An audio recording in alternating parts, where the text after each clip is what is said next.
السلام عليكم ورحمة الله وبركاته. أول ما نبدأ كلامنا نبدأ بسم الله والصلاة والسلام على رسول الله، اللهم صل وسلم وبارك عليه. فطار النهاردة إن شاء الله كده خفيف لطيف، كتير من اللي كنت عاملاه. كوباية الشاي، ربنا يديمها نعمة يا رب ويحفظها من الزوال، اللهم آمين يا رب العالمين. أي حاجة في الفطار يعني كده شغالة، سندوتش جبنة، سندوتش فول، سندوتش طعمية، سندوتش نوتيلا، فطير، أي حاجة. نعمة ربنا كلها حلوة يا جماعة والله.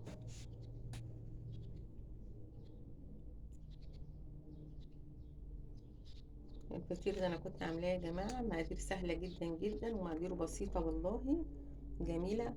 وكمان يعني الواحد مش بيعمله مثلا في ايام عشان العيد وكده، لا والله في الايام العاديه برضو الواحد بيعمله، بينفع في الفطار، بينفع في العشاء، بينفع بين الوجبات. حد جعان عايز ياكل كوبايه ياكل فطيره مع كوبايه شاي. في ناس بتحبه بالشاي بالحليب، انا بحب الشاي ساده مع الفطير، وبالذات كوبايه الشاي بتاعه الصبح لازم اشربها ايه ساده.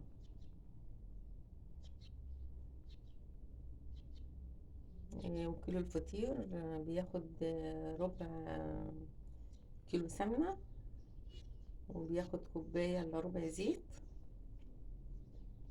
كوباية يعني الا ربع، مش مليانة قوي يعني.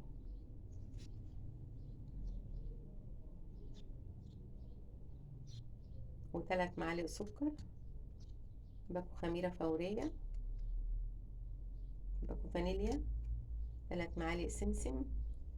وبحط له لازم بقى لما بعمل حاجة لازم بدعمها يعني في النواعم، في الفطير، في الكحك، في الحاجات دي لازم ادعمها. بحط 3 معالق لبن نيدو هرميين في الدقيق بقى ده، وذرة الملح، ذرة الملح دي اساسي يعني.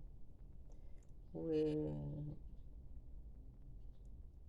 و3 معالق كريم جانتيه، ومعلقة نشا هرمية. معلقة النشا دي بقى ايه بتديكي للعجين يعني نعومية، وفي نفس الوقت قرمشة. هي والزيت هما اللي بيخلوا الفطير ليه قرمشة حلوة كده، بيبقى يعني نعومية سبحان الله مع قرمشة، زي الزيت مع السمنة. لما السمنة بتدي نعومية للحاجة والزيت بيدي القرمشة. معلقة النشا برضو كذلك، ومعلقة ريحة الكحك. وبسخن الربع كيلو الزبدة مع الكوباية الا ربع زيت، وبروح حطاهم على العجينة بقى، وافضل بقى ايه بعد ما حطيت المواد الجافة كلها عليه واقلبها كويس بايدي او بمعلقة. وبروح بقى حاطة عليه المادة الدهنية دي، وبفضل بقى ايه ابس ابس ابس كده لغاية ما يبقى عامل معايا مفرول كده.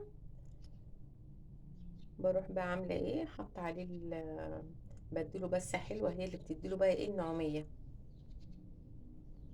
بتخليه جميل كده. اهم حاجة في عميل الكحك او الفطير انك تبسيه كويس، ده اللي بيخليه ناجح وطالع حلو.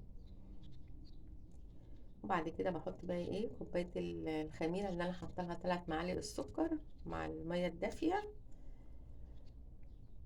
وبروح مقلباها تقليبه حلوه. وبعد كده بقى ايه بروح هو بعد بقى ما بنبسه كويس ما بيحتاجش عجين، عشان احنا لو عجناه بقى كتير قوي قوي كده هيعمل لا قدر الله زي العيش معاكي.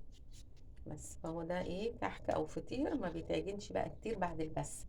بنلم بقى بالميه، بنحط كوبايه الخميره دي، وبخلي جنبي ميه دافيه بقى ايه حوالي كوبايتين، وبحط بقى بالتدريج.